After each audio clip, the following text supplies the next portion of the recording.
Good evening and welcome to the Planning Board meeting of February 25th, 2025. These proceedings will be videotaped and rebroadcast by Area 58 TV. If we could stand and salute the flag. I pledge allegiance to the flag of the United States of America and to the republic for which it stands, one nation, under God, indivisible, with liberty and justice for all. All right, so we have before us a couple of A&Rs. So, and first A&R, the purpose of this plan is to divide lot 29-2 into two separate parcels as shown on this plan. Assessors map 29 lot 2 and located at 86 High Street in the residential agricultural zoning district. Do we have somebody to speak of this? I guess not. This is the one on High Street? This is 86 High Street.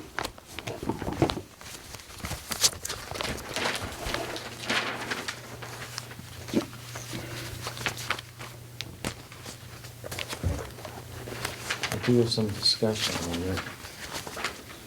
Oh, we didn't even take into consideration that Mr. Maynard No. was going to get here. Pardon me, sorry about that. That's all right. I That's, should have texted you, but I figured I'd be here before 7, but.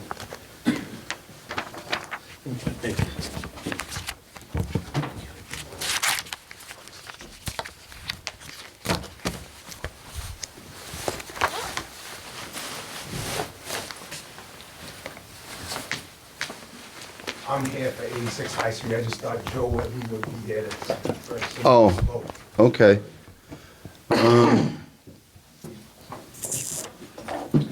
Well, we can go on to the next A&R and give Joe Webby a minute to get here.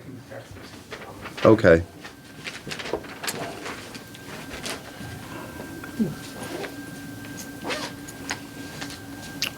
Give Mr. Maynard a moment to get himself all Sorry, set. Mr. Chairman. Oh, don't be sorry.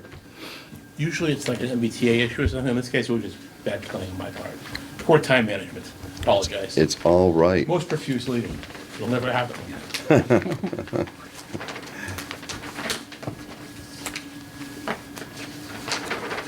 Dog reads my homework again. I'll take his teeth out.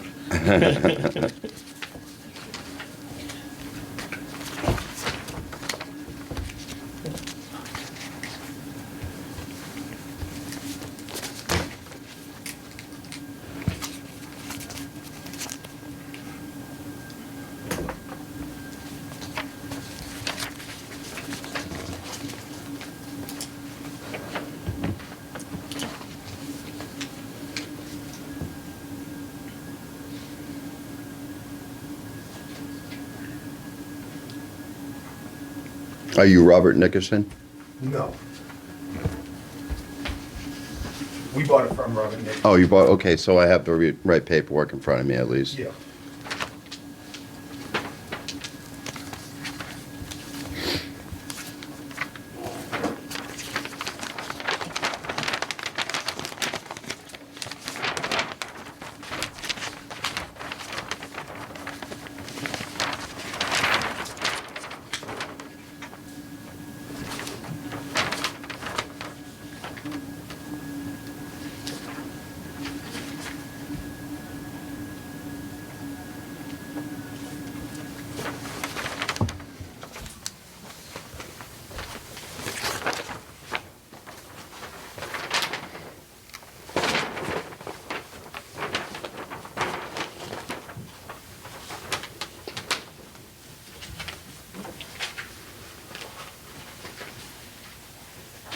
Says he's at a meeting in Plymouth. Okay.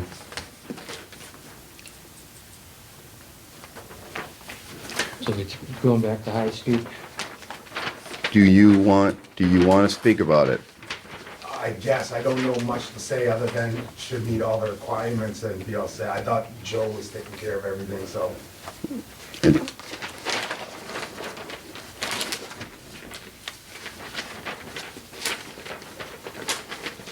I mean, guess is there much information that you need from me, I can give you what I know.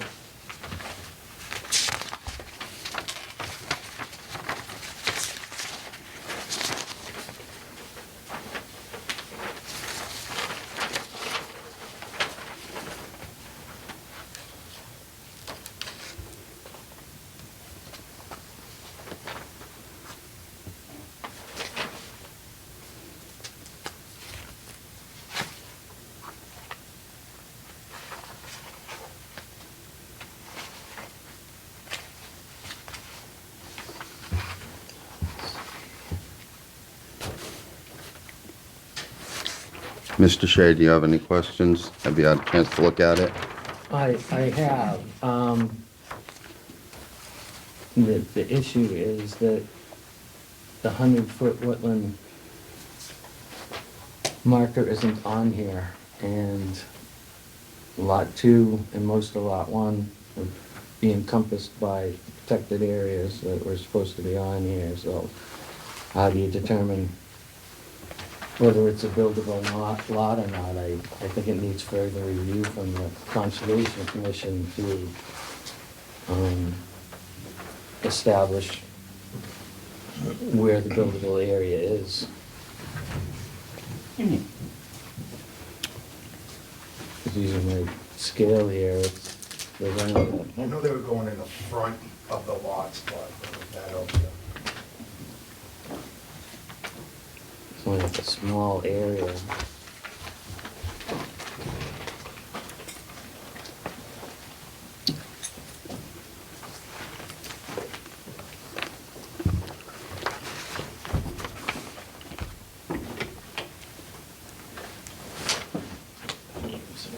Well, you're fine.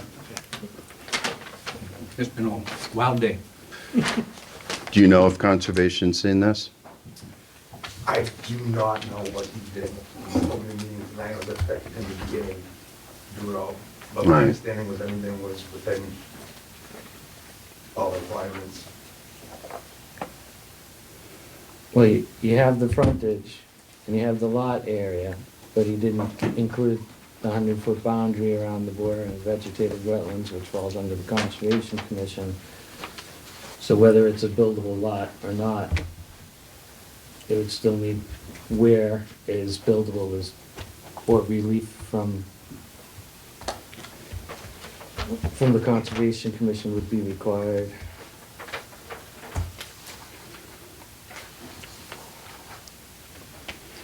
Did you have a chance to talk to Mr. Webby about this, Mr. Planner? I did not. Joe said if there are any questions, he recommends continuing it, and he will discuss it next week. He is at a Plymouth Conservation Commission meeting tonight and could not be here this evening. All right, then, I mean, I would approve it, but I would want the condition that is not to be buildable lot without further review from the Conservation Commission in regards to the 100-foot protected area. But I'm happy to wait too, if that's gonna be included in So this. if we look at, this is the plan we're talking.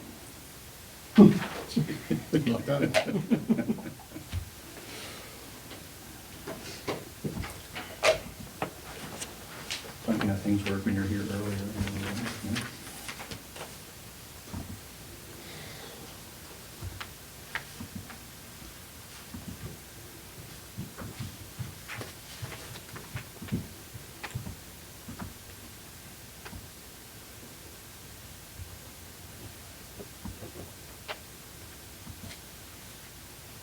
All right, well, I won't show it on the screen because it's not on here.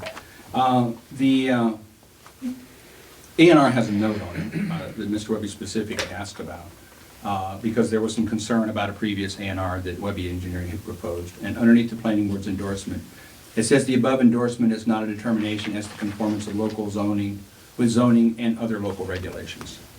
And as we talked about before, an A&R is simply about how much frontage is on a lot, not acreage, not anything else.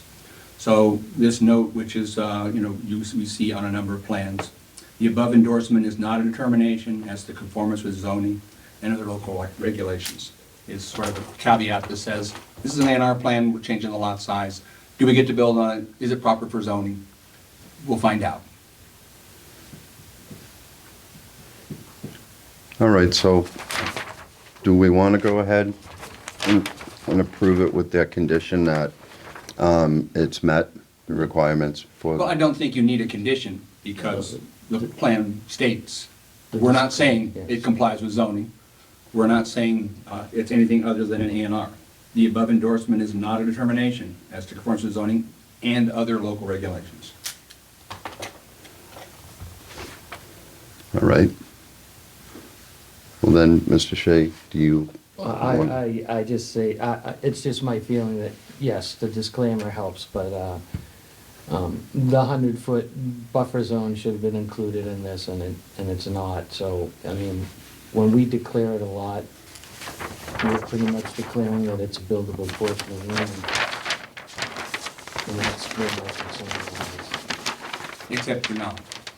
Well, You're endorsing an A&R plan because it's got frontage on a yeah, public but way. we're creating lot 1 and lot 2, and a lot by definition is a buildable parcel of land. So, I'm okay with our disclaimer, but I think it should be noted that in the conservation, that the 100-foot buffer zone wasn't, so we can't make the, included, so we can't make the, it should have further review from the Conservation Commission as to, well, I suppose they'll have to in order to get a building permit, correct? Yeah, we don't determine what's buildable. That guy does, the building commissioner. Right, but this falls under the Concom's purview. I mean. Nope. A&Rs are not anybody's Right, so purview are but we- the planning board. So what you're saying is, by definition, creating the 2 lots, you're creating 2 buildable lots. Under Massachusetts general law, a lot is defined to be a lot suitable for building. Yes, so we're creating 2 buildable lots, and one of them You're must not endorsing be a plan, buildable. you're endorsing a plan, an A&R plan. All right, It so, says, doesn't comply with zoning, doesn't comply with other regulations. Or endorse on a plan, because that's what the Massachusetts law Well, says. The planning board shall forthwith, within 21 days, endorse a think it's plan that has frontage on a way. I think it's important that we include that further review from the Conservation Commission as the buildable portions of the land would be appropriate.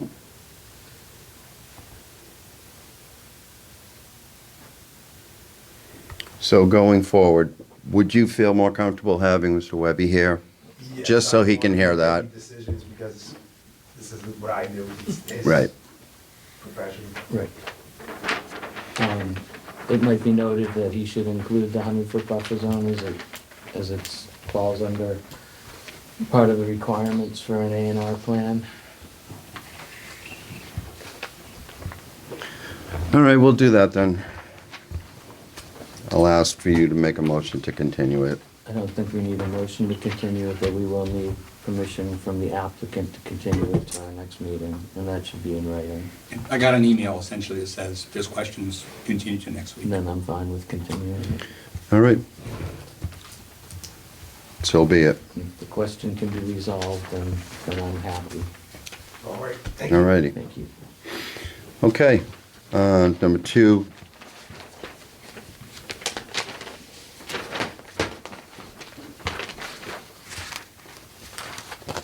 This plan has been prepared for the purpose of creating lots 3-1 and 3-2 as shown on this plan, Assessors Map 86, Lot 13, and located at 0 Rochester Road in the Tourist Commercial Zoning District. You've got that one. Well, I kept fidgeting and jiggling, and it's like the rabbit ears and slapping the side of your black and white, This is the last one? Doesn't it fall? just in the same nick of time.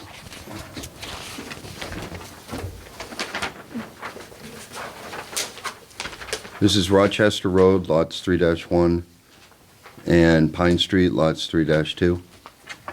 Do I have the right paperwork? Is that one? Yep, that's it. All right.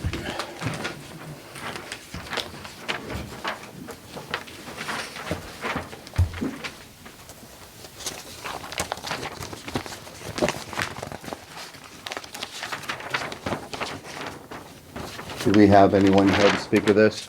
Yes, I wasn't here on behalf of the applicant.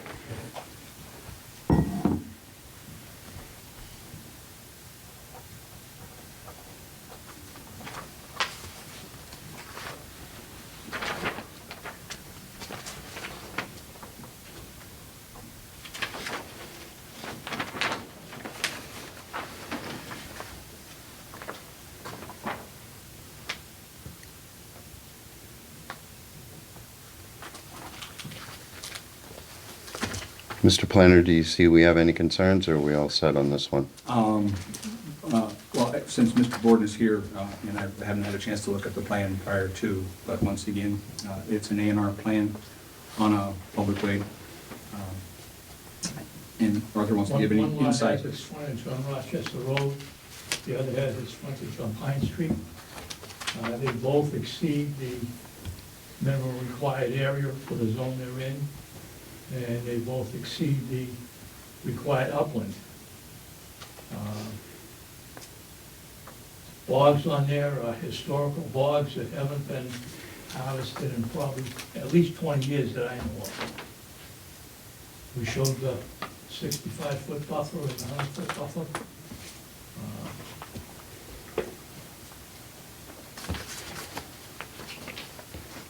All right, I see the 65 foot. I also don't see that we went to tributary that runs under Pine City in front of Pine Street, in front of 0 Rochester Road. If you could just explain the boundary lines of lot 3-1 to us, using the board? It's got a little piece that comes behind your abutting lot to the left. And So- it comes in and it goes up and around.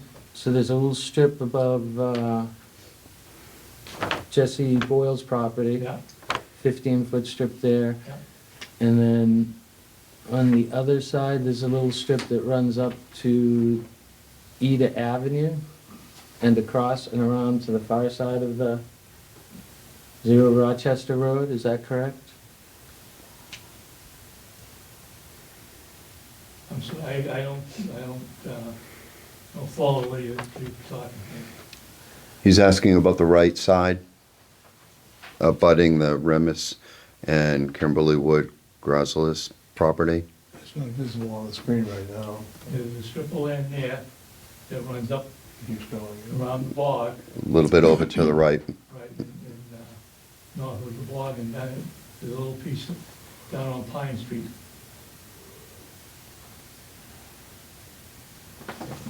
I don't see that we went to River Tributary was included in here. The outfall pipe runs right under the corner of that property, doesn't it? I'm sorry, I can't. Oh, I'm sorry, Mr. Borden. The Wewantic River tributary, there's an MS4 stormwater outlet under that section of Pine Street, and I don't see it listed on here. I was curious as to where that was. We looked for an outlet back when we did the lots across the street and did not find one there. Because I have information that says there's a MS4 stormwater outlet, and that there was a taking at the time, and that the Wewantic River tributary runs under Pine Street at a culvert to the other side of that location. That's the information I have, so, aside from that, I can't imagine that property is a buildable lot anyways, without further relief from Conservation Commission. It doesn't, the only access is to Pine Street, and any work that would be done would have to be done within the 65-foot buffer zone, so I'm fine with approving them, but 0 Pine Street should be noted that it shouldn't be considered a buildable lot without further relief from the Conservation Commission.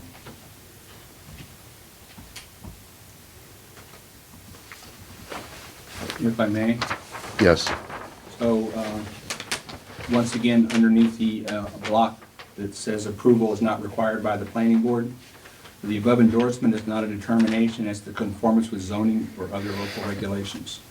Yeah, well, I'm noting that there's an issue here, and it should be noted, and it shouldn't be considered a buildable lot without further relief from Conservation Commission, because it's clear and obvious that it needs it.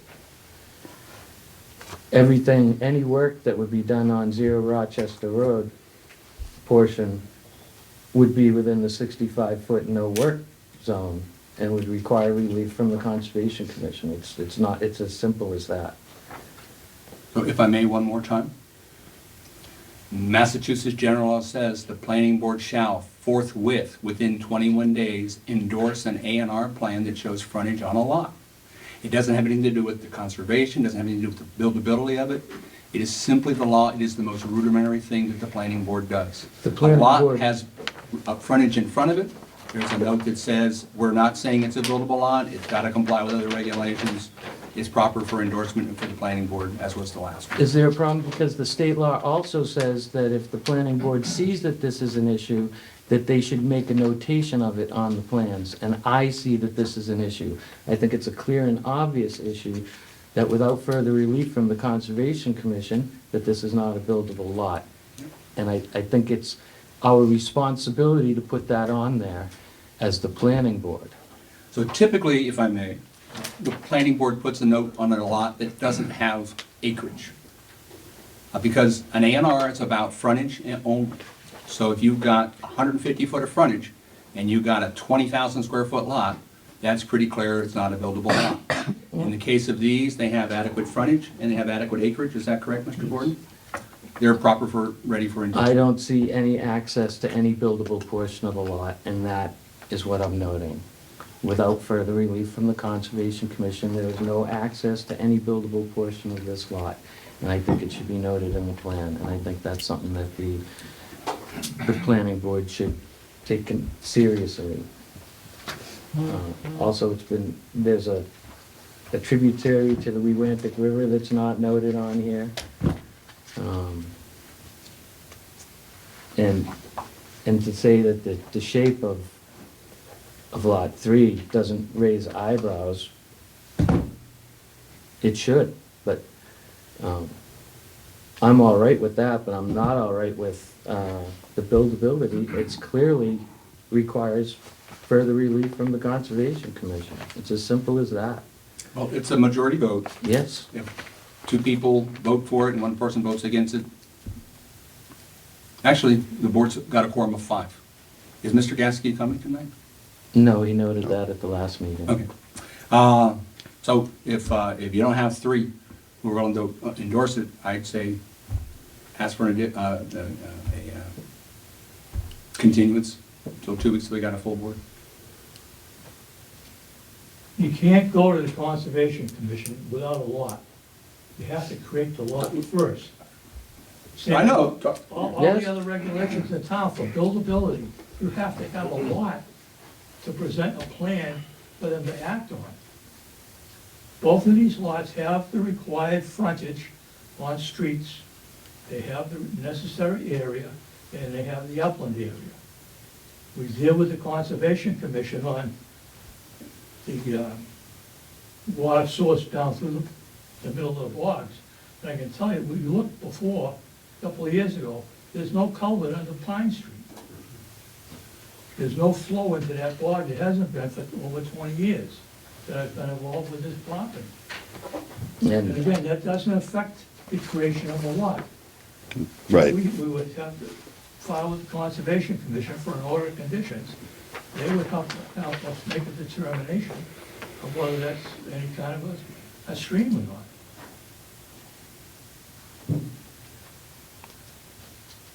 But we can't go any further without being able to at least create a lot. Then Mr. Palmer can tell us if we meet the setbacks and everything else. The Board of Health will tell us if the septic system and the well work, and Conservation will tell us if we have access. I don't see the building setbacks on here either. We don't have to have building setbacks on an Well, A&R. We do on the A&R, yes, and if you review the previous one, you'll see that they are They are noted on that one. But that's not the issue here. It's whether this is accessible to a buildable portion of the lot from Pine Street without further relief from the Conservation Commission, and it's not. So, and if the Conservation Commission makes that determination, then go right ahead, and that's their job. Our job is to know if there's a problem. And Let's that's see the if we issue. can find any wetlands on the GIS here for this, since we've got it handy. E6, 13.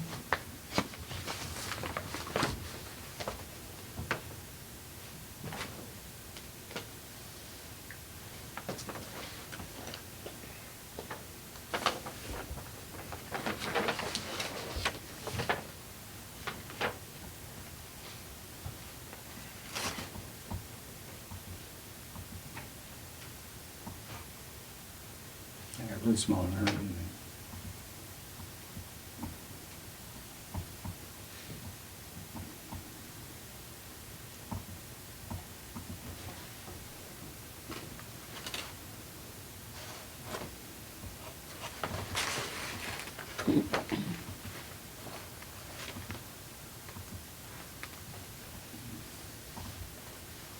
It's a little wiggy without a mouse.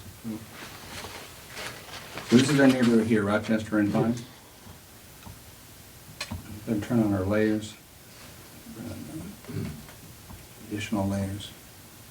They include wetlands.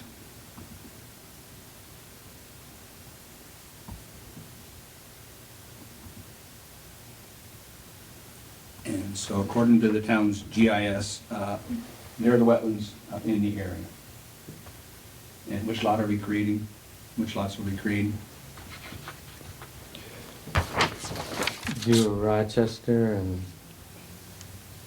well, I'm gonna get 0 Pine Street. Zero Rochester and map 86, lot 13, located at 0 Rochester Road. And this plan And so lots here's- 3-1 and 3-2. Yeah, so here's lot 13, right here. No wetlands between the road and the lot. Here's 13-1, no wetlands between the road and the lot. Here's 13-2, no wetlands between the road and the lot. According to the town's GIS. And the wetlands reach right up and apparently under Pine Street on the 0 Pine Street lot. Yeah, but 13 has frontage over here. Right, and I'm not arguing about lot 3-1, it seems to be a weird shape, but has the frontage and the area to it, but that's not where my issue is.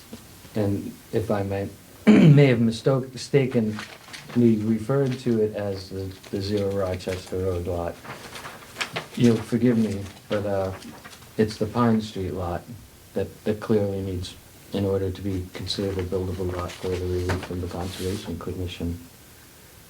Which Pine Street lot? This one? And you can see no, that's not part of what we're looking at. It's the cranberry bogs behind it. This one here.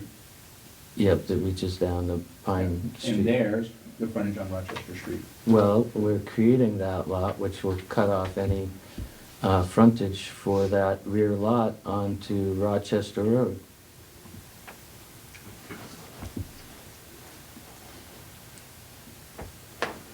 So there's the A&R plan. Lot 3-1 has no wetlands in front of it. Yes, and it's acceptable. It has the square footage and frontage. Yeah. So what was the other issue? The issue is that the other lot that we're creating, which is this rear lot here, lot 3-2,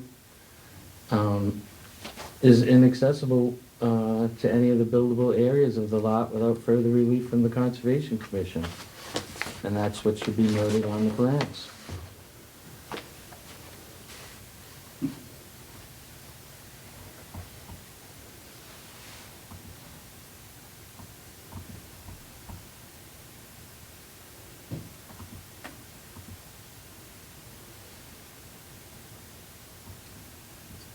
Well, without a survey that clearly delineates that, it appears as though from this depiction,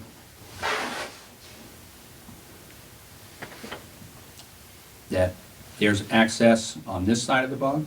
Excuse me. Any access would need permission to the Conservation Commission. There's access.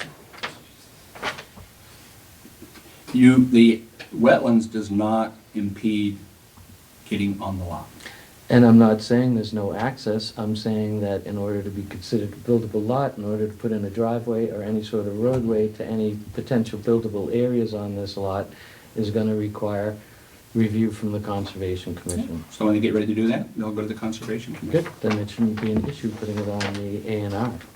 I don't see why this is an issue at all. I don't even see why it's gone. It's not an issue, but you're creating one. No, I'm It's not an issue. creating it. Yeah, you It's- it- in That order- It's not a has buildable access from the lot. frontage onto the roadway.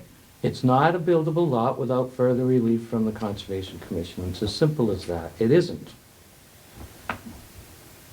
So you have clearly not 3 votes for this tonight, Mr. Borden. Would you like to come back in 2 weeks when you have a sufficient number of I don't members? see it. Well, no, That's that's not the honest. case. I'm willing to approve this, but the statement that this is not to be considered a buildable lot without further relief from That's Conservation what the Commission note is... under the signature box tells you. You're not Does it creating say it buildable on here? lot. Where does it say it on here? I Under the don't see where it signature says it box. on here. I'm notifying you, I'm notifying everybody, in case there is any question about it, and I don't see that there's any question about it, that this can't be considered a buildable lot without further relief from Conservation Commission. It's as simple as that. You can't put a roadway, a driveway, you can't do any work within the 65-foot zone, which appears to encompass the whole frontage of this lot on Pine Street. Let the Conservation Commission decide whether they want to deal with it or not, but it's been noted. I think it's important that it be put on there. I think it's part and parcel with our job.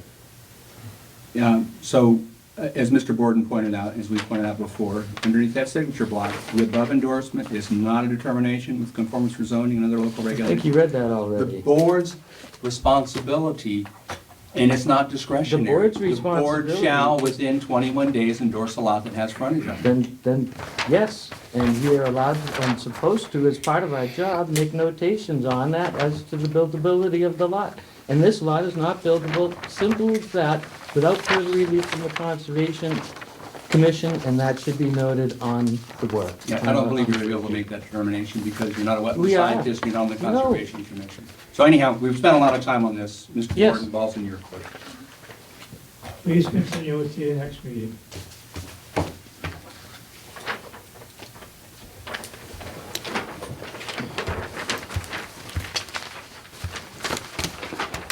All right. The next thing we are going over is X1, amend the Carver zoning bylaw, section 290-2-2.6, accessory apartments. To see if the town will vote to amend the Carver zoning bylaw, section 290-2-2.6, accessory apartments to comply with changes to Massachusetts general law that allow accessory dwelling units by right to read as follows and further amend section 290-2-2.3. Use regulation schedule in section 290-6.2 terms defined accessory apartment as well as section 29-3-3.3 table of parking requirements or take any other action relative thereto. Before any testimony is given, I would like to make note that the two members that requested that this be continued are not in the house tonight. I think it should be continued. That's easy enough? Okay, I will read the other one and we'll do the same.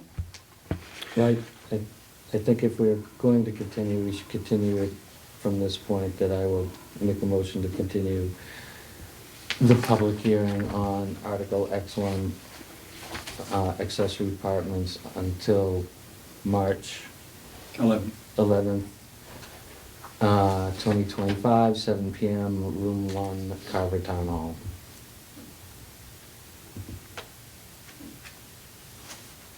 Ellen, do you want to second I'll that? second that. All right. Further discussion? Mr. Shea? Mr. Shea says aye. Ellen Sedillo says aye. And Kevin Robinson says aye. Article X3, Carver zoning bylaw, to delete Article 2-4, title rate of development, to see if the town will vote to amend the Carver zoning bylaw by deleting Article 2-4, titled rate of development, which expired on January 1st, 2011, to comply with changes to Massachusetts general law that doesn't allow towns with this zoning to access various grants or to take any other action thereto. And so we have the same situation prior. So would you like to make a motion then to continue this? I will make a motion to continue the public hearing on Article X3, rate of development bylaw until, did you say March 11th? March 11th. 7 PM, room 1, Carver Town Hall, 7 PM. I'll second that. Further discussion? Mr. Shea? Mr. Shea says aye. Ellen Sedillo says aye. And Kevin Robinson says aye.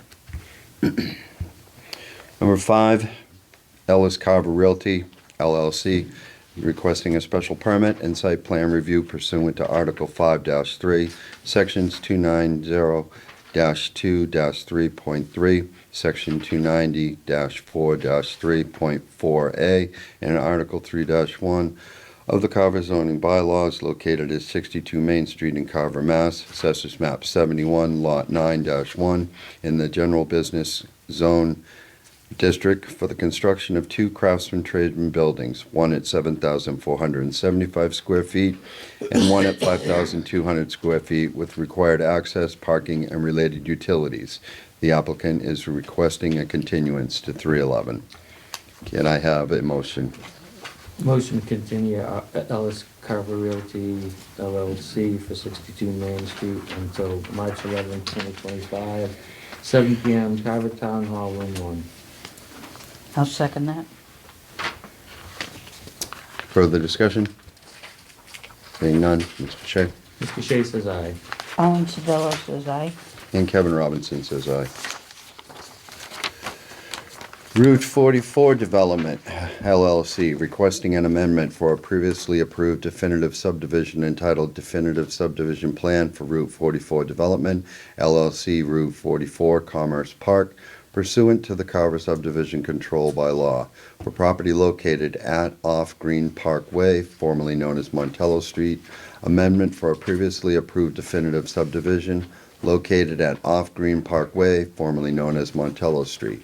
Assessors map 20, lot 2, 2-1 and 14, and map 22, lots 3, 3A, 3B, 3C, 3-1, 4, 5A, 10, 10-1, and 11 in Carver, Mass., showing 4 proposed non-residential lots in the Green Business Park. The applicant is requesting a continuance to 3/11. Do I have a motion? We've only seen these applicants once. They've appeared in front of us how many times? Once? I don't have a tally for this one, but overall for Route 44, we've seen them a lot. But on this one, I don't really know how many times they've been in front of us for this. All right, because it's concerning that they're pushing it all the way up to pretty much the deadline. So any further discussion on continuance should include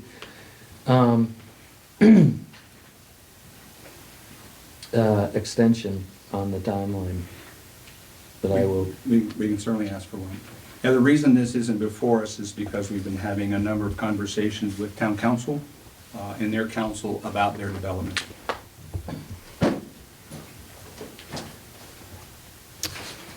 So I will, if it's acceptable to the chairman, make a motion to, well, are we gonna discuss extensions, or are we just gonna Have they requested a continuance to 3/11/2025? Yes, but they didn't approve any sort of extension to it. It's a big project, and we've met with them once on it. We had 2 more meetings possibly. Well, the deadline currently is 1 month and 5 days away, so. Yeah, 3/30. they're asking for a 6-week continuance, so I mean, right? Oh, I'm sorry. Today's the No, 25th. 3/11. I'm sorry, so, yes. I will make a motion to continue the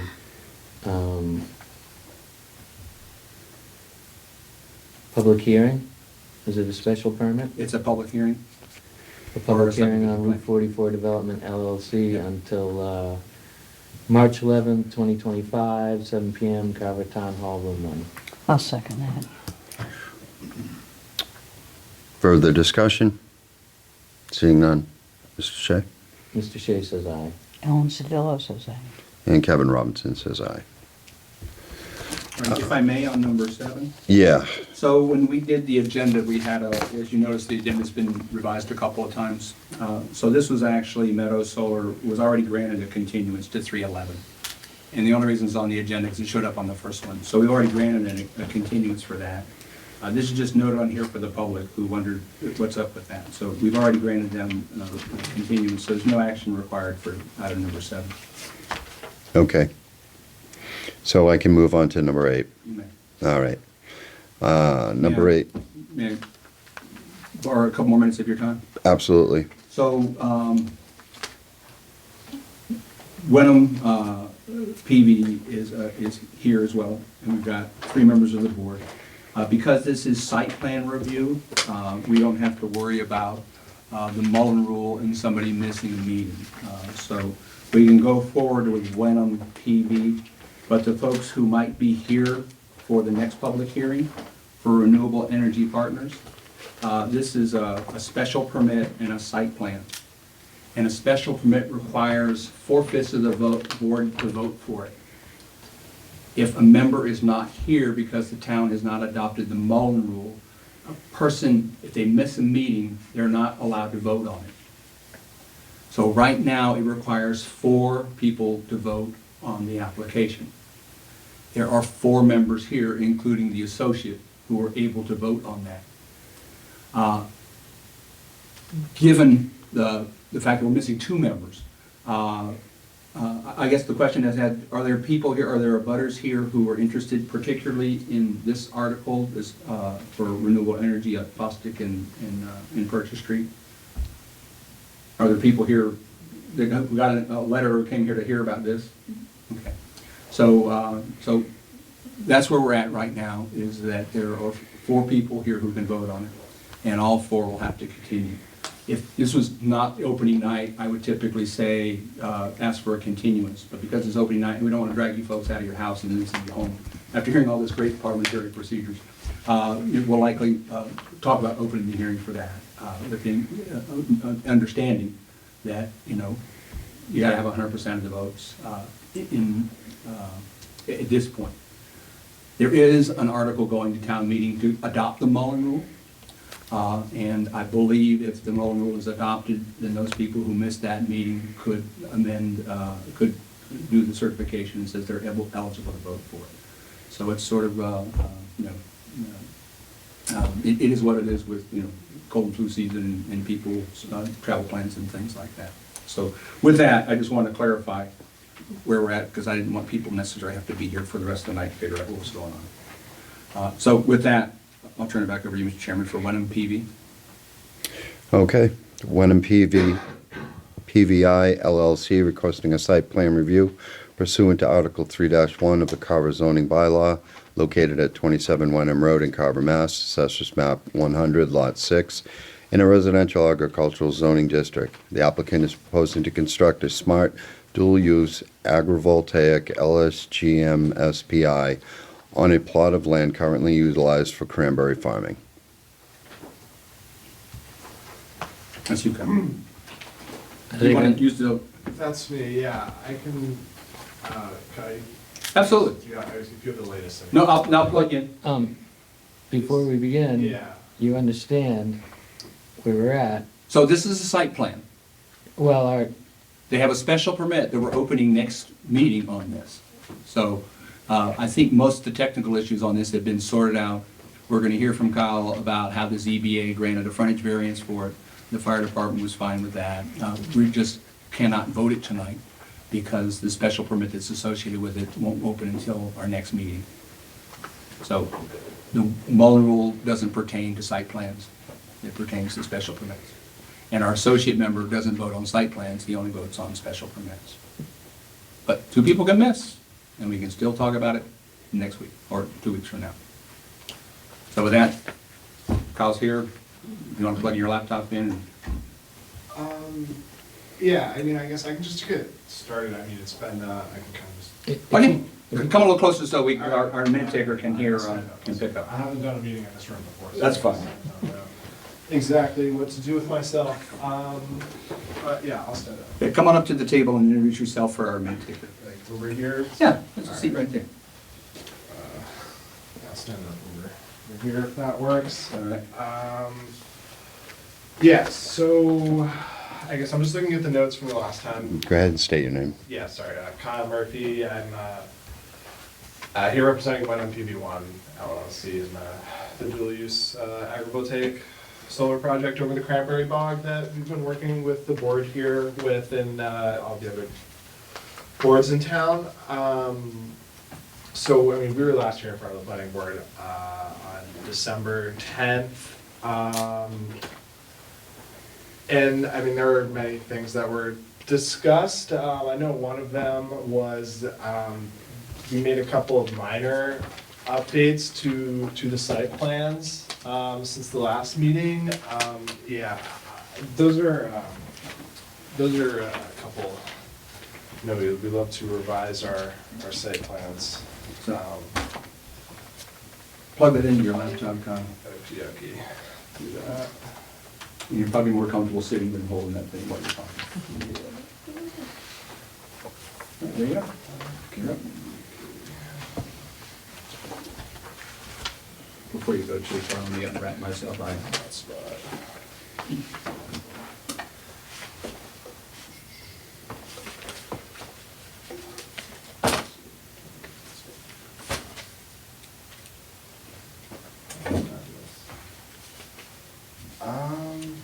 Yeah, so, really the only change that happened, from the last meeting is that we just, we specified, because there's a gate, we're gonna put a gate on the access road by Wenham Road, and, the only, major change was that, you know, Mr. Gatsky asked us to make sure that the gate is set far enough back from the road that a fire truck can pull off of the road and park and open the gate. So we just updated to specify that, you know, the gate would be installed at least 40 feet off of Wenham Road, so it's enough space for the fire department, to pull in. And then another, I know that, Cornelius, I remember you were asking, like where the fence is going to, where the fences are gonna be. And I just wanted to like highlight that, you know, we have proposed this gate on the access road, but there's not gonna be fences, like, there's not gonna be any chain link fence lining the access road. There will be another gate here on the access road, and then the chain link fence will surround just the bog area. There'll be another gate here as well, in case any pickup trucks need to go down for servicing. Quick question, Yeah. on that chain link fence, there's going to be some allowances for wildlife? Yeah, 6 inches, it'll be the bottom of the raised off the ground. So those are the only updates to the site plan since the last time we talked. We also just provided an updated stormwater management memo that was shared with the planning board here and also with the Conservation Commission. Yeah, so that kind of covers everything that we submitted to the planning board in terms of like our project documentation. And I guess the other, you know, like new information that we have for you guys is with regards to, you know, several, I guess, external approvals that you guys had us go and collect before coming back here. And, you know, so we did receive, the NOI order of conditions from the Conservation Commission, and that was shared with the board. We also got the area, the frontage variance approved by the zoning board a couple of weeks ago. I shared that with Michelle kind of last minute, around midday today, so you guys might not have had a chance to review that, but the zoning board did approve our frontage variance at the last meeting. Additionally, we responded to all of the feedback that we received from the fire department and from Fuss and O'Neill. And both Fuss and O'Neill and the fire department have confirmed that they don't have any further comments on our site plans or our project designs at this point. So that kind of covers, I think, everything that the board's asked us to do so far.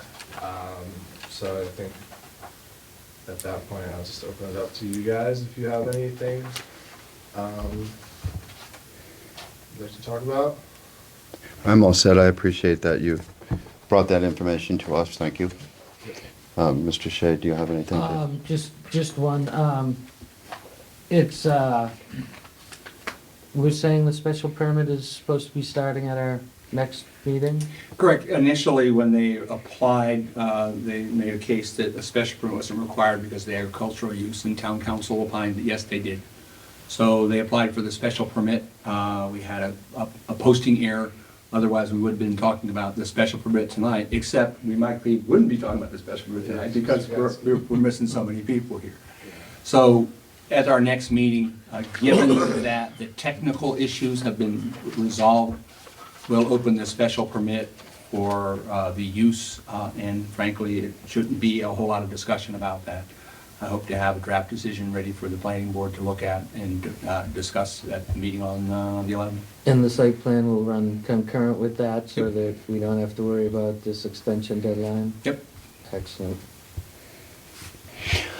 All right, we don't have to have a vote on this then, because we already have this scheduled for next week, right? So For next meeting, we right? treat site plans as special permits, so I would recommend that we vote to continue this site plan to 3/11. Okay, well, then I'll ask for a motion to continue to 3/11. I'll make a motion to continue the public, well, this, Is anybody oh, in the crowd here for Wenham PV? Is there any comment from the public on Wenham PV? Is anybody here for this? All right, we're good to go. All right. well, I see this is a public hearing, so I will make the motion to continue the public hearing on Wenham PV1 LLC for 27 Wenham Road to March 11th, 2025, 7 PM, Room 1, Carver Town Hall. I'll second that.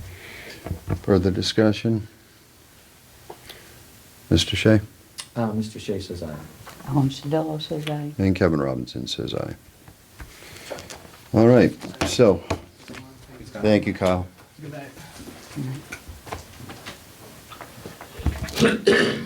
So, given Mr. Bott's explanation regarding the next issue on the agenda, we're gonna hear it. We've got folks who came out of their house, even though last week would have been a more horrible night to come out of your house. You're here, and I make this case, and I do frequently, is that the opening night of a hearing is the only night the abutters get a personal invitation to come to a meeting. They can come to all of them, but they never get a second notice that says, oh, we're gonna talk about this again on the 11th or some other month. So when we have opening night, and for whatever reason, the applicant's not ready, the board's not ready, I always like to honor that invitation so folks can make their concerns known to the board and the applicants since they came out. So at that point, I would recommend that we read the public hearing notice and proceed, take questions, and we'll obviously not voting this tonight. Okay. Just before we do that, my question is, does that make Ms. Williams and Mr. Gasky ineligible to participate? Well, If the Mullen Rule passes, they would likely be eligible to participate. Currently, it's not in effect. If the Mullen Rule doesn't pass, then the applicant will have to reapply, and we'll have to hold another hearing at some point in the future. But for tonight, the applicant's here, the abutters are here. Let's hear what people got to say and roll from there. All right, I'm going to read the public hearing. This is for Renewable Energy Development Partners, LLC, requesting To you. You get to drive.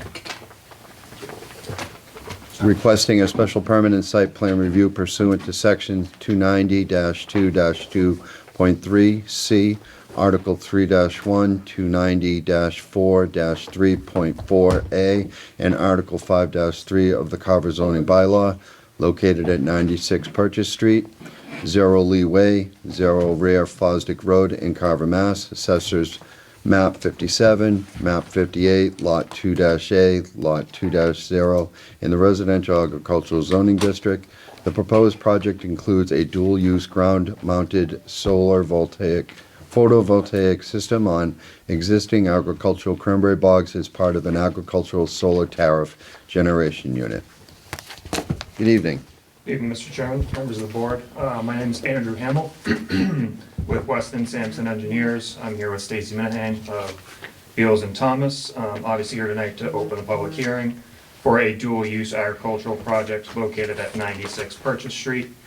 I would just note that this is the same project that Red P. and I believe Sarah Stearns from Beals and Thomas met with you in August about, and it's substantially the same as what you discussed the first round for the informal hearing. I'm Sarah's stand-in tonight. She is ill and didn't want to get everyone sick. All right, thank you.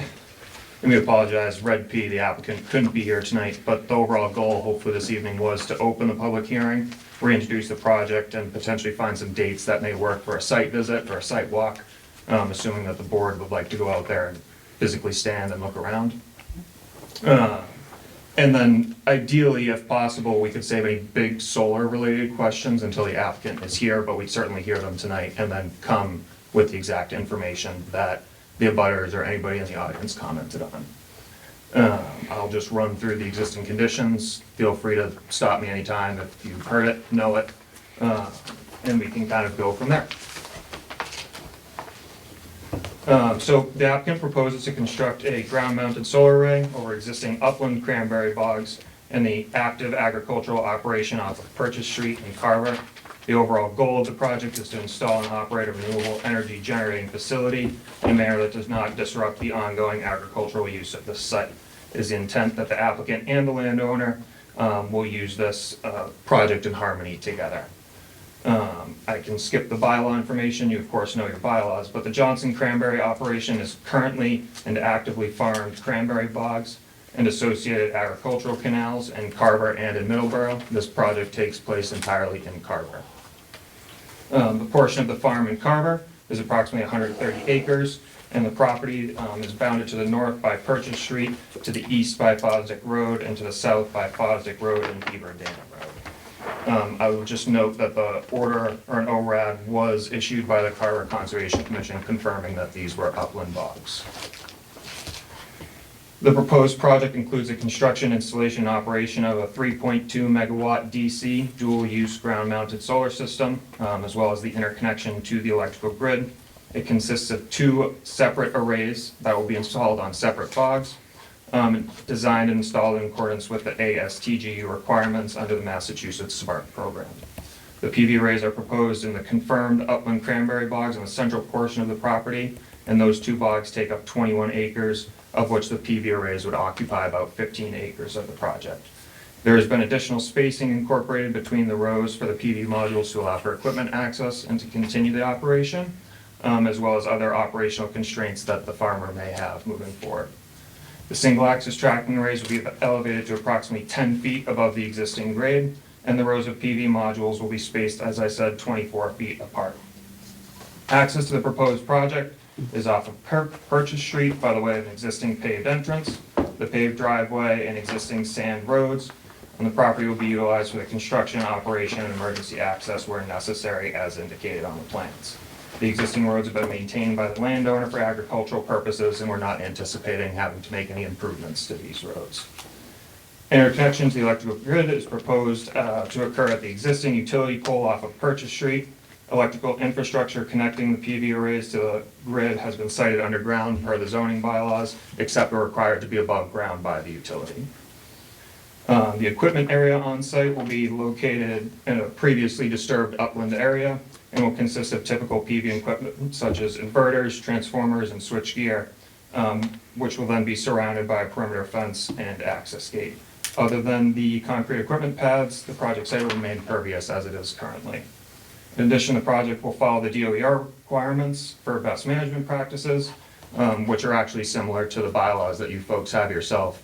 There's actually say no lower than 8 feet, we're at 10 feet. Now, and then again, designed so that this row spacing, DOER says that you may shade no more than 1 square foot, more than 50% that it already is, so this has gone through that process as well. And I think just to close, I will note that we are in the public hearing process for an NOI with the Concom. That was continued to March 5th, so we'll be meeting with them again next week. And we're also in receipt of Fuss & O'Neill's third-party review. We haven't had time to address those completely yet as they came in last night, but they'll be addressed and brought back to you folks in the typical comment response manner and submitted back to the board. And I will flip it over to you folks for any further questions and what Stacy may have. Sure, and if it pleases the board, but I defer to you, it might be helpful for audience members in particular if we go to an aerial or an existing conditions plan to just point out some of the things that you mentioned in your presentation. Okay, this is perfect, actually. So I don't have a pointer. There's a with me. mouse. Oh, perfect, thank you. Do you mind if I? Go ahead, if you need me to Okay. zoom, just let me Nope. know. Okay, so just to orient, for those who maybe haven't seen the plans or the proposal before, Purchase Street is here, Fosdick Street is here, and then these are the 2 cranberry bogs, kind of in the central portion between those roads where the solar arrays are proposed. The equipment area, correct me if I'm wrong, Andy, but I believe it's like right in this vicinity, so in an existing disturbed area. And then the interconnection is via this route, right? Yep. Over to Purchase Street. So the utility poles that he mentioned would be up in here, everything else is subsurface, again, equipment area over here, and then the solar panels on these 2 bogs here. So you can see that it's set well back from Purchase Street. I think it's something like 1,000 feet from Purchase and 1,000 feet from Purchase and 1,500 from Fosdick. Those are definitely the numbers. I might have them switched. And then it also maintains the 200-foot setback that's required locally as well. How those are residents in the red, right? So this red outline is the property outline. Is that what your question was? Yeah, but behind the, Here? right there, those are Yes. houses. Yep. Okay. So, how far are they from the front of the array? Do you know that offhand? I believe it's over 200 feet from the Okay. array, and there's existing woods there as well. Yeah, I can confirm it's definitely over 200 feet away because we're more than 200 feet away from all the property lines. Well, the reason why I ask is, if any of the neighbors come forward and, you know, they don't want to see this, if you could consider putting some type of hedge buffer in there so that they don't have to look at it. Sure, yep, we can bring that back to the proponent as well, and as Andrew noted, there's a significant buffer on the locust property. So there as is a well, which that helps, is a yeah. buffer? So this is a wooded area, but we can take a look at that. Yeah, in I terms mean, of we screening. would see that anyways when we went on the Yep. site Yeah, review. true. And actually, since you bring it up, there is screening proposed, so we did go out and look at kind of the view sheds, and it's summarized within the application, and there's a couple plans as well.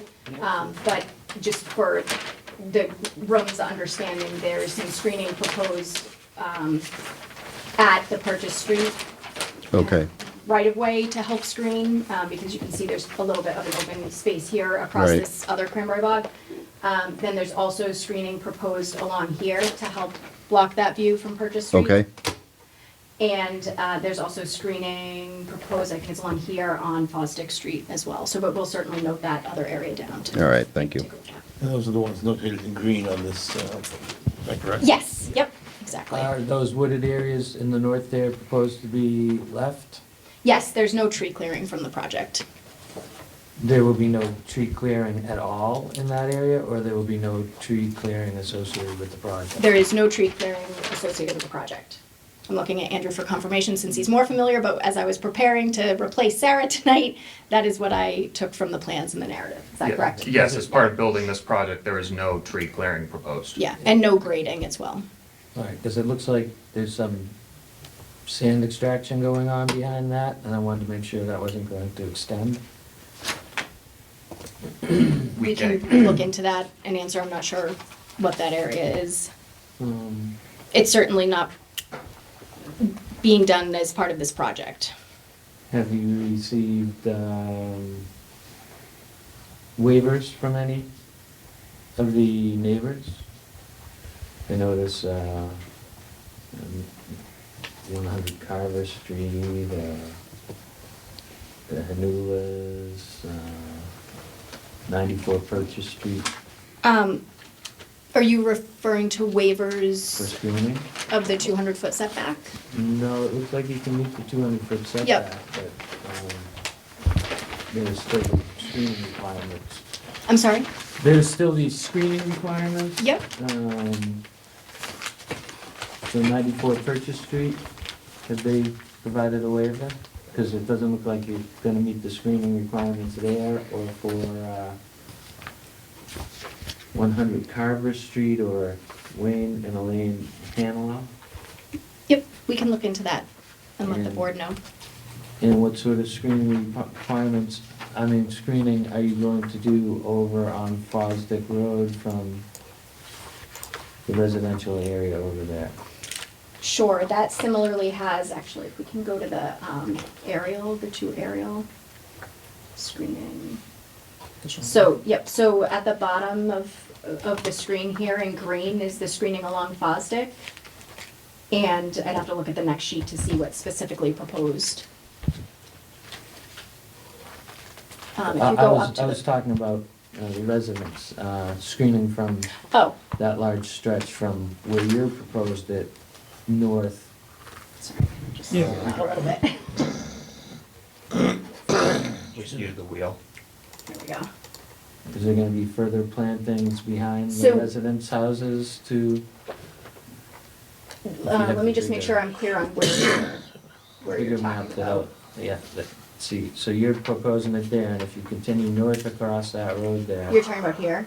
Yeah, all There- the way north, keep going for about. This is not half our a mile. property. Right, but. Yep, You're supposed to. You're be talking about these screened- residents? Yeah, they're supposed to be Okay. screened from it. yeah, we can certainly look at that, and I know it's something It looks that'll like there's be discussed as the some planning board. room between the roadways and the cranberry bogs, that might be accomplished. Okay. Is it visible from the street? Excuse me. It's not their job to screen you. Oh, understood. If they were to take out a couple of trees, Oh, yeah, understood. Screening needs to be on. or lose a couple of trees. The in locus. storm. Yep. Okay, I think I got my voice back now. Is it visible from the street? Any of this? On Purchase Street? Honestly, I can't answer that tonight, just because, like I said, I'm kind of jumping in, but I can certainly loop back and make sure that that's one of the questions that's answered and, just looked at during the site visit as well. Do we have any more questions, Connie, from the board before I open this up to the public? It looks like you need an ORAD extension while you're up there for the NOI. I think your ORAD runs out in a couple, next week after. There was just the Permit Extension Act issued by the state that will apply to that. Onto your ORAD. ORAD, yep. Vegetative screening. You're allowed to put screening because you're 600 feet from the people on Fosdick Road, you're allowed to do screening. We can consider that along the project site. Mhm. And is this all been proposed to be underground until and at the intersecting point with the electric company? Is there equipment being placed there, or will that be placed away from So I can zoom to it, the equipment pad area. Let's see if I can find the best sheet to show you this. Is actually proposed right here. Okay, yep. And then everything else, so it comes up there and then it goes back underground all the way out until the utility typically requires 3 poles. So there's a riser pole and then they get their pole for their equipment. But it's kind of subject to their design, but everything that is on the customer side is underground until the utility steps in and takes it to above ground. And my big thing is gonna be pushing for screening for the residential properties surrounding this site. Yep. Understood. And from the public ways, because, you know, part of Carver's rule of charm is the views of the cranberry bog, so if you're gonna disturb that view, then you should screen it.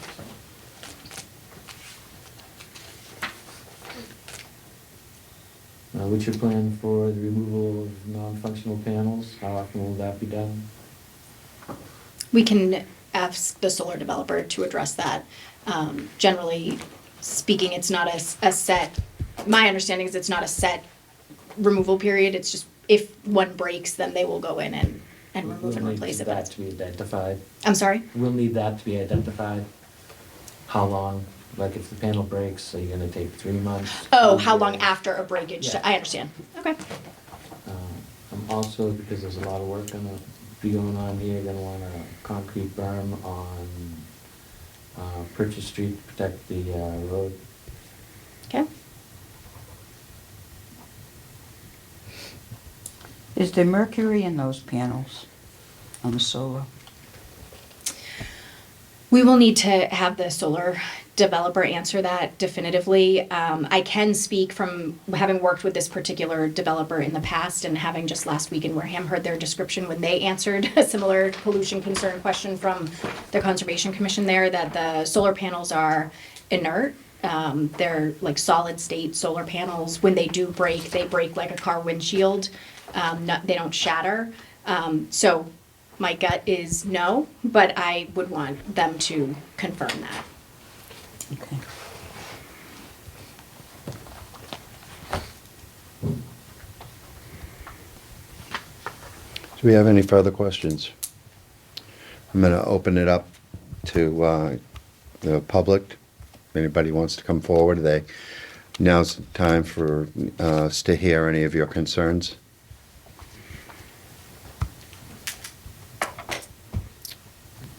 All set? Nothing? Getting educated. Yeah. And And by the If way, you don't mind me- It's not your only opportunity. Every time there's a hearing, the public gets to speak. And can you see, do you have a clear view to this site Sounds like pretty good. right now? So you'll be happy with screening, so you won't have to look at it? Yeah, we're a few houses down, like I said, it's a decent property, I don't think you see it. Okay. And if I may, since we're having a conversation, can you identify yourselves for the record? Brandon and Stephanie Berry. Thank you. All right then, thank you. Thank you. Oh, just one last thing, Mr. Chair. Do you have any proposed dates or weeks or ideas in mind for a site visit, just so we can think about setting something up? Yeah, I want to be able to, I can have the other 2 members go on a site, Absolutely. We just don't know when they're available. right? So I would prefer to ask them, Okay. you know, when we can get together. Usually we all of us try to go out at the same time. Sure. You know, obviously we'd like to have it, you know, before you come back to Yep. see us, but I'd like to ask them, you know, if they'd like to take a look at it, so, So I'll email the board members and ask about potential dates. all right, I would appreciate that. And we got things identified on the site, things staked out where the board goes out for a site visit, they've got some idea what's on the site.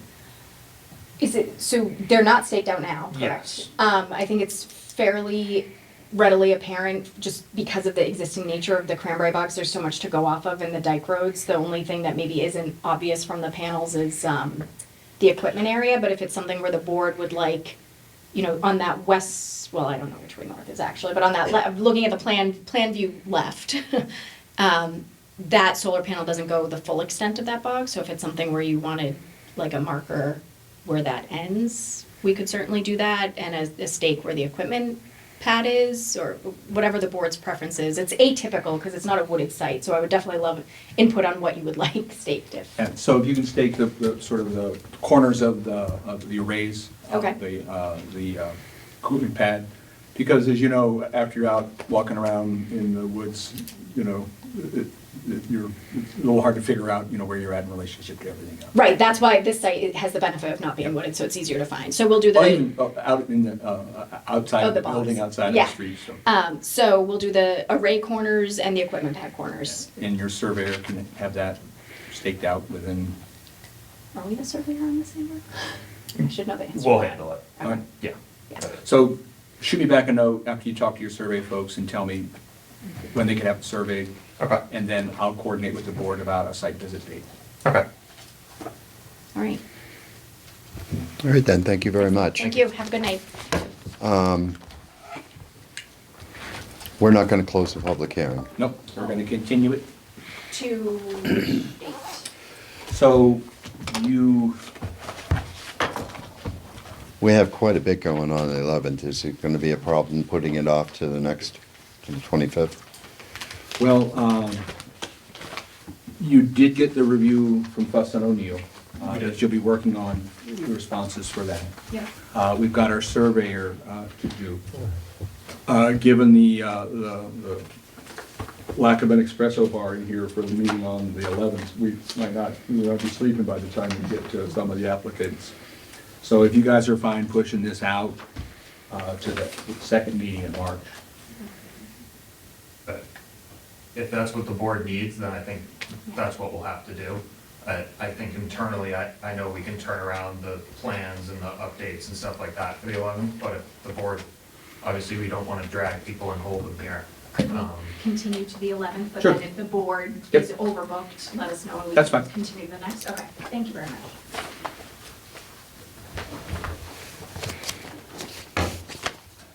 All right then, So we got a motion to continue to 3/11/25? I will ask for that motion. I will make said motion to extend it to March 11th. Give you the date and times. March 11th at 7 o'clock. No, are we? Oh, sidewalk. 3:25? Oh, that's right. But I thought they were coming in ahead of time. Yeah, so we're gonna continue to 3/11, and if we have an issue with scheduling, we'll, Okay, yeah. And in the meantime, you're gonna reach out to the other members so that we can try to so after they tell coordinate. me that things are staked and we're good to go, from that date, we'll schedule a site walk with them as our guides, the board out there. Are your, any of your neighbors aware of all this? If they want to come and listen, that would be great too. We all get letters, I think, yeah, as I know. All right? We're gonna continue it to Carver Town Hall, room 1, 7 PM, 3/11/25. Is that your motion? That's my motion. Then I will second it. Okay. All right, further discussion? Hearing none. Mr. Shea? Mr. Shea says aye. Ellen Sedillo says aye. And Kevin Robinson says aye.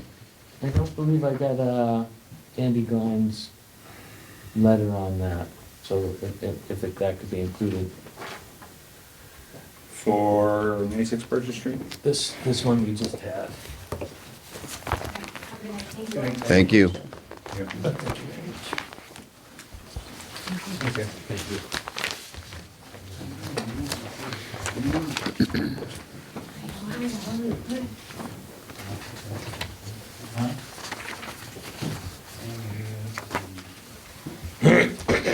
Excuse me.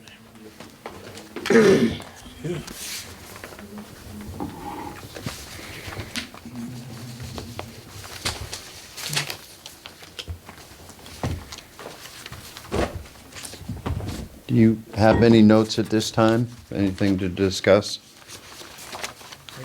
Board members? I noticed that we're not in our prescribed room again. When we set a date and time certain, we should do our best to conform to that. It's been mentioned before, I understand a lot of people want to use the room, but we do use it only on the second and fourth Tuesday of the month, And when we prescribe and continue these hearings, it should be to where we say we're going to do it unless there's some sort of emergency. Yeah, I have this discussion with my boss on a pretty regular basis. The board, select board amended their schedule, so they could meet as they needed to. And it's unfortunate that they don't pick another room other than room 1. Yeah, well, we have, we're legally required to continue this to a date, time, and place certain, and that seems to be falling to the wayside, and it's just my concern.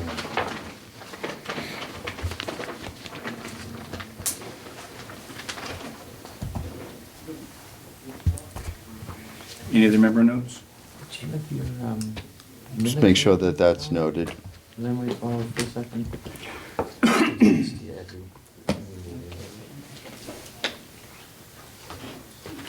I think they gave them to me. Oh, that's okay.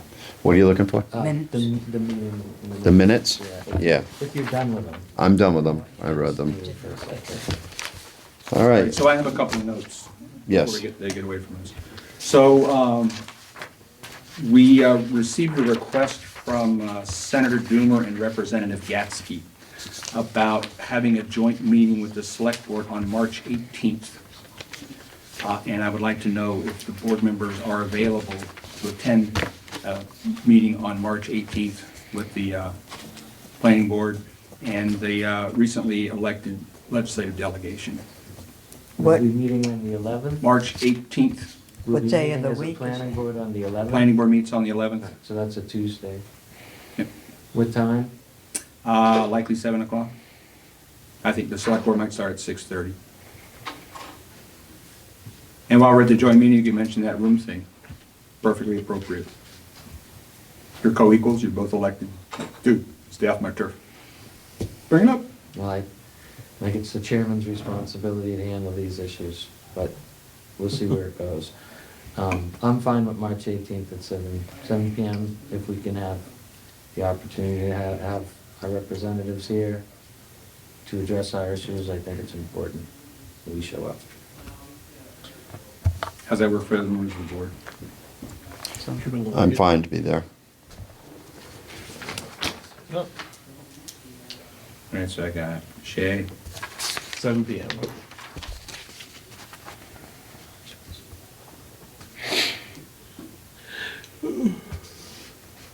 Robinson. I'm gonna go with Gatsky's gonna be there. One way or another.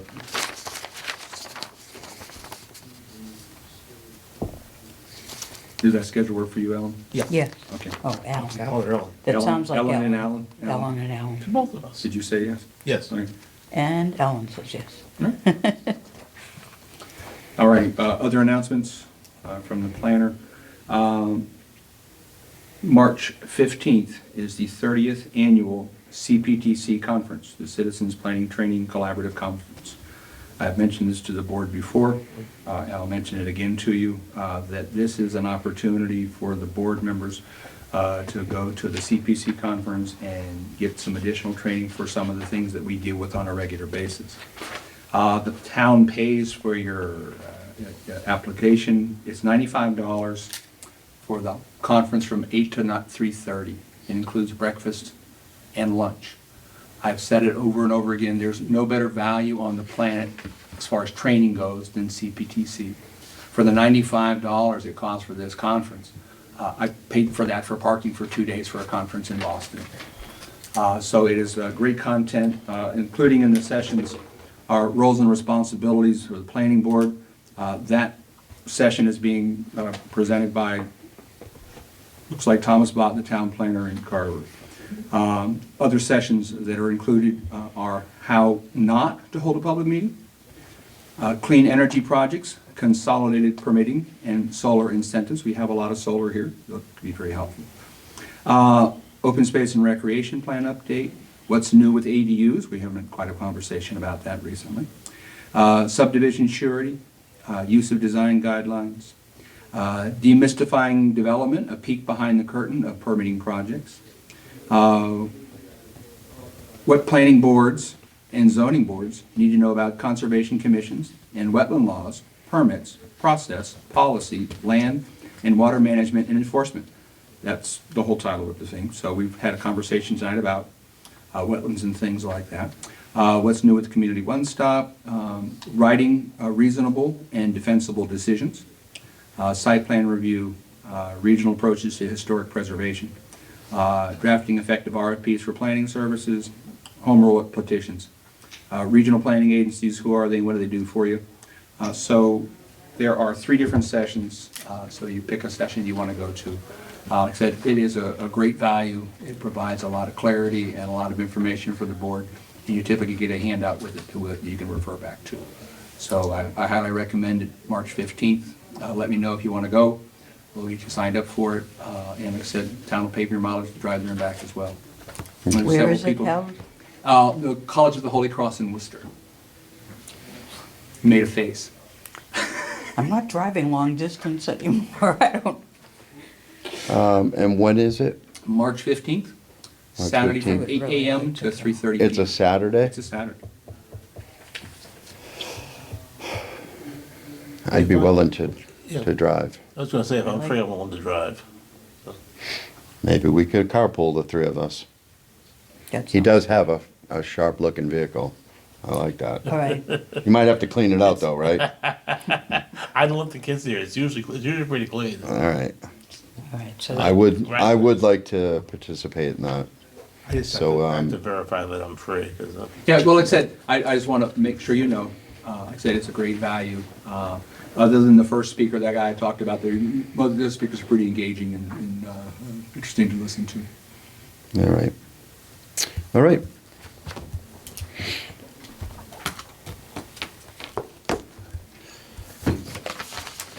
Any further discussion before we go over the minutes? You had a chance to take a look at them, Connie? I did, do you have the ones for the 28th also, Kevin? I think I gave Those are you, my only edits.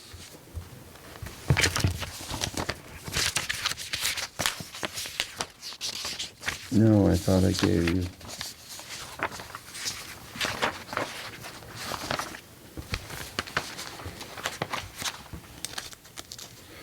Oh, my only edits are on. No, that's the only one, I thought I handed them both to you. No, that was the only one I got, but the edits are gonna be the same on both of them.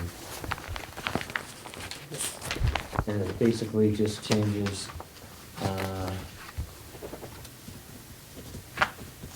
Cornelia Shea wants a disclaimer to, Cornelia Shea wants the standard disclaimer that this may not be a buildable lot. And that Mr. Glenn agreed that there was not enough information for the board to determine whether the lot is buildable or not. And that's on the 14th. And then pretty much the same language on the 28th. It should say the standard disclaimer and that this may not necessarily be a buildable lot. But without having one from the 28th handy, I couldn't tell you exactly where it's located. All right, so do you just want to roll the minutes back? I'll be willing to approve the January 14, 2025 as amended, and then request that the ones from the 28th be continued to the next meeting. It's just on the first page, going the ones that I... Yeah, but I only had one set of minutes. Yeah, yep, so I'd suggest we continue the other one to the next meeting. Okay. All right, so you're fine approving these? As edited, yep. I'll make a motion to approve the minutes of January 14, 2025 as amended. I'll second that. Further discussion? Mr. Shea says aye. Ellen Sedillo says aye. And Kevin Robinson says aye. If you could just hand those to Mr. Bott, maybe make I will. life a little easier. Yep. Pass those down, Mr. Mayor. Great, I just put a note to listen to what you said at 8:29. Oh, I just wrote it in there on the first page, it's just that. All right. We'll get it squared away. Thank you for that.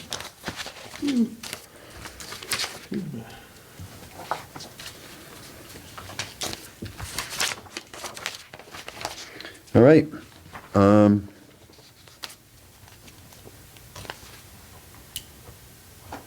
Look for a motion to adjourn. Second, Further discussion? Mr. Shea says aye. Helen Sodillo says that. And Kevin Robinson says aye. All right, thank you all.